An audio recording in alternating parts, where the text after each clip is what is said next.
150. Just keep that number in your head for a second.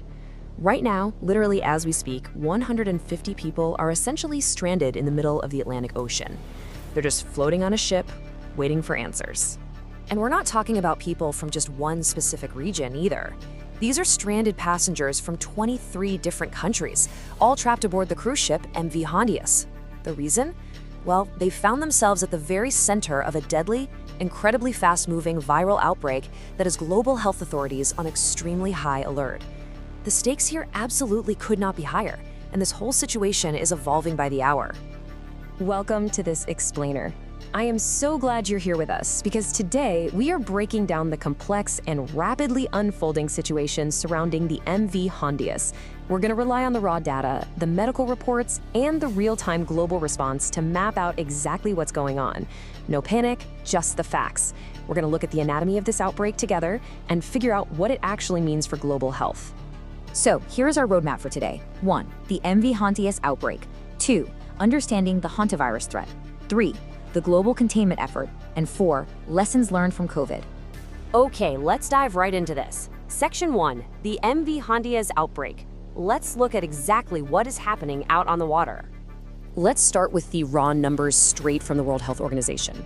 Right now, there are 8 confirmed cases of the virus on board the MV Hondius, and tragically, out of those 8 cases, there have been 3 fatalities. That is a deeply concerning ratio, and it immediately grabbed the attention of the global medical community.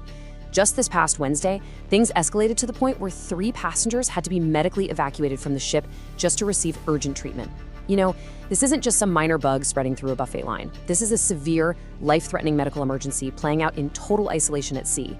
And honestly, the ship's path perfectly illustrates the logistical nightmare of handling a medical crisis on a cruise ship. So initially, the ship was anchored off the coast of Cape Verde, which is where the outbreak first took hold and where those first evacuations happened. From there, they obviously needed a port with advanced medical facilities, so the ship started heading toward the Canary Islands. The national government of Spain actually gave the ship authorization to travel there so the passengers and crew could be properly examined.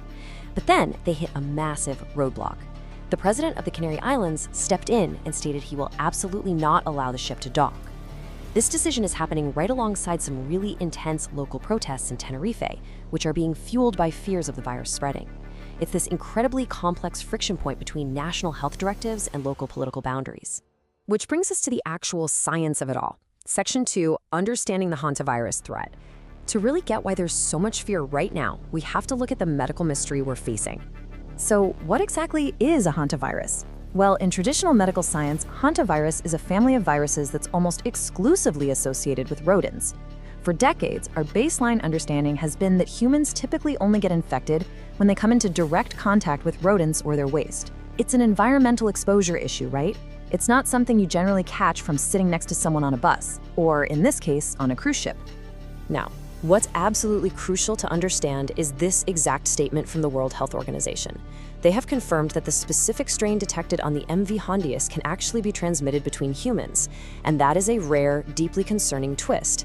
It takes a virus that scientists thought they totally understood and completely rewrites the rules of transmission. It turns a contained environmental hazard into a highly mobile threat. Because of this human-to-human transmission, it's completely natural for your mind to immediately jump back to 2020. But medical experts like Dr. Schaffner have been very careful to contrast this hantavirus anomaly with the basics of COVID-19. Yes, both feature human-to-human transmission in enclosed spaces, but they operate very differently. We aren't dealing with a completely novel, wildly contagious respiratory virus from an unknown family, like we were in the early days of COVID. Instead, we are dealing with a mutated strain of a known virus. That context is everything. It tells us that while the threat level is absolutely elevated and demands immediate respect, the mechanics of how it spreads and how it might be contained are different from what we went through at the dawn of the pandemic. All right, let's move on to our next section, Section 3, the global containment effort. Because once you have a human-to-human anomaly on a ship packed with international passengers, it instantly ceases to be a localized problem. And that brings us to the number 9. Within just days of the initial WHO confirmation, hantavirus fears and active tracking efforts have sparked in 9 different countries. It's wild, and it vividly shows the rapid global footprint of modern travel. A cruise ship isn't some closed loop. It's a massive hub of international transit. Passengers disembark, they fly home, they interact with their communities, the virus travels with them. So let's break down how this multifaceted containment effort is actually playing out across those 9 nations. Spain is right there on the front lines, tasked with examining the remaining passengers, while at the same time trying to manage the political and civil unrest from those protests in Tenerife. Meanwhile, the UK is already investigating its 3rd suspected national case linked directly to the outbreak. And across 7 other nations, health authorities are racing to trace contacts connected to anyone who is on or near the MV Hondius. It is just this massive, highly coordinated web of global surveillance. And the sheer speed of this reaction is something experts are watching incredibly closely. Dr. Marizel, evaluating the quality of the global response, points out that health authorities are definitely not waiting around this time. They're actively utilizing international tracking networks to contain this human-to-human transmission right now, before it can establish a foothold in multiple separate countries. The response we're seeing is aggressive, and it's highly connected. So the crucial point is, how does our past prepare us for this exact moment? Section 4, Lessons Learned from COVID. Let's step back for a second and look at the bigger picture here. It has literally been 6 years since the start of the COVID-19 pandemic. Think about that for a second. That's 6 years of completely overhauling how the world communicates about, tracks, and isolates viral threats. And we are seeing the results of that evolution in real time right now. The rapid identification of the human-to-human anomaly by the WHO was remarkably fast compared to historical standards. Plus, the coordinated multinational tracking, jumping instantly into action across those 9 countries, shows us a global health infrastructure that has been severely tested and modernized. Basically, the alarms are working. Which leaves us with this final, really powerful question originally posed by the BBC's analysis. 6 years after the start of COVID-19, is the world truly better prepared for the next viral outbreak?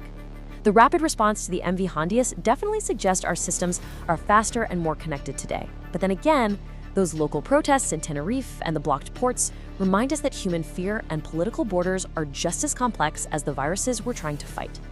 I really want you to think about that as this whole situation continues to develop. Thank you so much for joining me for this explainer, and definitely keep your eyes on the data.